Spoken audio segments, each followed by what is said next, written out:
நீங்க உங்க தேவனாகிய கர்த்தருக்கு போறதுக்கு வனாந்தரத்தில் பலியிடும்படிக்கு நான் உங்களை என்ன பண்ணுவேன்? போக விடுவேன். ஆனா நீங்க என்ன பண்ண வேண்டாம். கவனிங்க, சபையே, பார்வோனோட வல்லமை சபையை எப்படி பிடித்து வைத்து கொண்டிருக்கிறது. நீ ரொம்ப தூரம் என்ன பண்ணிடாத, போயிடாத. சும்மா நான் உனக்கு ஒரு எல்லையை வச்சிருக்கிறேன். கவனிங்க, யானை பாகன் அவன் பிராக்டிஸ் பண்றது உங்க எல்லாருக்கும் தெரியும். யானை எவ்வளோ பெருசு இருக்கு. யானை பெருசு இருப்பாரா? எவ்வளோ பெருசு இருப்பார்? இத்தினோன்னு இருப்பார். உள்ளே இத்தினோன்னு இருப்பார்.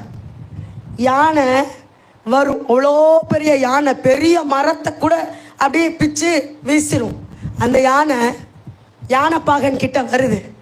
வந்து இத்தினோண்டு ஆளு, அவன் ஒரு குச்சி வச்சிருக்கிறான், சின்ன குச்சி, ட்ரெயினுக்கு அவன் கொடுக்குற ட்ரெயினு. இந்த யானை அந்த சின்ன குச்சி இப்படி தாண்டி போனா சடார்னு ஒரு ஆட்டி.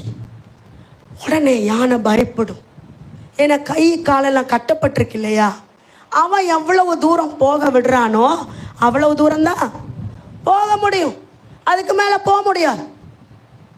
அவ்வளோ தூரம் போகும்.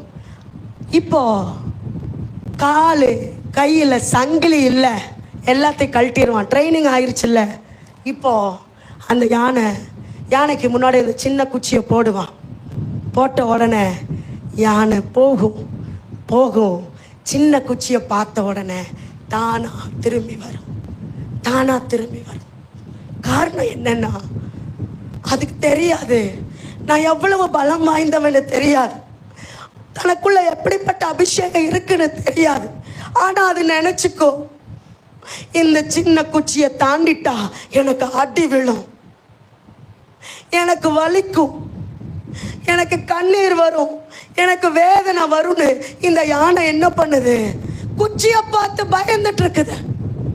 ஆண்டவர் சொல்லுகிறார், உலகத்தில் இருக்கிறவனிலும் உனக்குள்ளே இருக்கிறவர் பெரியவர். யாரை பார்த்து பயப்படுகிறாய்? எந்த மனுஷனை பார்த்து பயந்து கொண்டிருக்கிறாய்? எந்த சத்துருவை பார்த்து பயந்து தேவனை விடுதலையாக ஆராதிக்க மறுக்கிறாய்?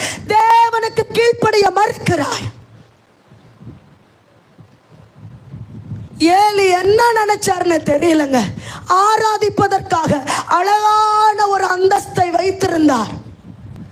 பிள்ளைகளை பார்த்து பயந்தாரா என்ன தெரியல. அந்த பிள்ளைகளை ஆராதனைக்குள்ள நடத்த தவறிட்டார். இன்னைக்கு யாரை பார்த்து பயந்துட்டு இருக்கிறோமோ, இன்றைக்கு அந்த பயத்தை உடைக்கும்படியாக பரிசுத்த ஆவியானவர் வந்திருக்கிறார். ஹல்லேலூயா, ஹல்லேலூயா. சின்ன ஒரு சுட்டுக்கோல போல இருக்கிற யானை பாகனை பார்த்து, மிகப்பெரிய பலம் உள்ள யானை, மிகப்பெரிய தரிசனம் உள்ள யானை, மிகப்பெரிய அபிஷேகம் உள்ள யானை பயப்பட்டு கொண்டிருக்கிறது. இன்னைக்கு ஆண்டவர் உற்சாகப்படுத்துகிறார், பயப்படாத, நான் கூட இருக்கிறேன். ஹல்லேலூயா. உன் வலது கரத்தை பிடித்து கொண்டு உனக்கு துணை நிற்கிற உன்னுடைய தேவனாகிய கர்த்தர் நானே, உன்னை ரட்சிக்கும்படிக்கு நான் உன்னோடு கூட இருக்கிறேன். பயப்படாத. தீர்க்கதரிசிகளை பார்த்து சொன்னார், அவங்களெல்லாம் முரட்டாட்டம் உள்ள புத்திரர், அவங்கள பார்த்து பயப்படாதன்னு சொன்னார். இன்னைக்கு யாரை பார்த்து பயந்துட்டு இருக்கிறோமோ அந்த பயத்தின் ஆவிக்கு நேராக பரிசுத்த ஆவியானவர் இன்றைக்கு கட்டளை கொடுக்கிறார். எனக்கு ஆராதனை செய்யும்படியாக என்னுடைய சேஷ்ட புத்திர சுதந்திரத்தை போக விட்ட என்று கட்டளை கொடுக்கிறார். யாரு தூரம் நியமிக்கிறதுங்க? யாரு தூரம் நியமிக்கிறது? ஏசபேலா? ஓ, நீ விக்கிரக ஆராதனை செய்யற, என் பாகால் தீர்க்கதரிசிகளை எல்லாம் ஒழிச்சிட்டேனா உன் ஊழியம் முடிஞ்சிருச்சுன்னு யார் சொன்னது? நீ பண்ண வேண்டிய தூரம் வெகு தூரம். உனக்காக நான் தூரங்களை வைத்திருக்கிறேன். நீ என்ன பண்ற? குச்சியை பார்த்த உடனே எவனோ நியமிச்ச எல்லைக்குள்ள உன்னை சுருக்கி கொண்டிருக்கிறாய். கர்த்தர் சொல்றாரு, உன்னை நான் பயன்படுத்த விரும்புகிறேன். ஓ ஹல்லேலூயா. உனக்குள்ள நான் அபிஷேகத்தை வைத்திருக்கிறேன். எப்பேற்பட்ட அபிஷேகம் தெரியுமா? யானையை போல பலமுள்ள அபிஷேகம், பலமுள்ள அபிஷேகம். நீ யாருன்னு உனக்கு தெரியல. உனக்குள்ள இருக்கிற அபிஷேகத்தின் பலம் உனக்கு தெரியல. நீ எதை பார்த்து பயந்து கொண்டிருக்கிறாயோ அது சிலுவையிலே காலால மிதிக்கப்பட்டது.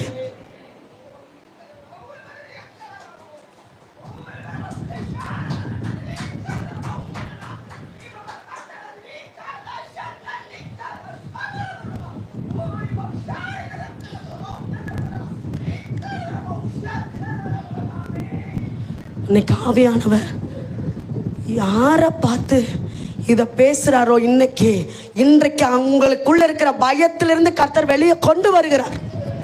இனி நீங்க பயப்பட மாட்டீங்க. ஹல்லேலூயா. ஆண்டவர் உங்களை எப்படி அழைக்கிறார் தெரியுமா? பராக்கிரமசாலி. நீதான் என் பராக்கிரமசாலி. உன்னை கொண்டுதான் நான் மீதியானையரை ரட்சிக்க போகிறேன். ஹல்லேலூயா, ஹல்லேலூயா. மனுஷனை பார்த்து பயப்படக்கூடாது. மனுஷருக்கு பயப்படுகிற பயம் கண்ணிய வருவிக்கும். இன்னைக்கு ஒரு பலத்தை கொடுத்து தான் கர்த்தரை அனுப்புறேன். யோவானும் பேதுருவும் 12 சீஷர்களும் என்ன பண்ணிருந்தாங்க? முடங்கிட்டு இருந்தாங்க. எவ்வளோ நாள் தான் முடங்கி இருப்பாங்க? அவங்களுக்குள்ள அபிஷேகம் வந்துச்சு பாருங்க. எந்த ஆளை பார்த்து பயந்து முடங்கினாங்களோ, எந்த சிறையை பார்த்து பயந்து முடங்கினாங்களோ அங்கே போகிறாங்க.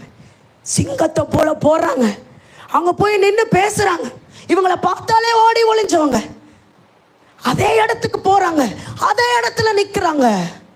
இப்போ அவங்க பேசுறாங்க. ஆண்டவர் சொல்றார், பேசுகிறவர்கள் நீங்கள் அல்ல, உங்கள் பிதாவின் ஆவியானவரே உங்களிலிருந்து பேசுகிறவர். அவங்க பேசுறாங்க. இவங்களால என்ன பண்ண முடியல? பல்லுதான் கடிக்கிறாங்க. ஆனா என்ன பண்ண முடியல? பேச முடியல. அபிஷேகம் பெற்ற மனுஷனுக்கு முன்னாடி, அபிஷேகம் பெற்ற மனுஷிக்கு முன்னாடி சிங்கம் போல கெச்சிக்கிற சத்துரு பல்ல வேணா கடிக்கலாங்க, வாயை திறக்க முடியாது. ஹல்லேலூயா. நமக்காக சிங்கங்களை கட்டி போடுகிற சர்வ வல்லமையுள்ள ஆண்டவர் இன்றைக்கு நம்மை தைரியப்படுத்துகிறார். யாரை பார்த்து பயப்படுகிற? தேவனோட வார்த்தைக்கு ஆண்டவர்கிட்ட அவர் சொல்றாங்க, மனுஷருக்கு கீழ்ப்படுகிறத பார்க்கிலோ, கர்த்தருக்கு கீழ்ப்படுகிறத பார்க்கிலோ மனுஷருக்கு கீழ்ப்படுகிறது தேவனுக்கு பிரியமா இருக்குமோ? பிரியமா இருக்குமோ? யாரையோ பார்த்து பயந்து கர்த்தருக்கு கீழ்ப்படியாம இருக்கிறோம் இல்லையா? இன்னைக்கு கர்த்தர் அந்த பயத்தை ஒட்டக்கிறார். ஆமென். இன்னைக்கு அந்த ஆவியை கர்த்தர் மேற்கொள்ள கர்த்தர் கிருபை செய்கிறார். அடுத்ததாக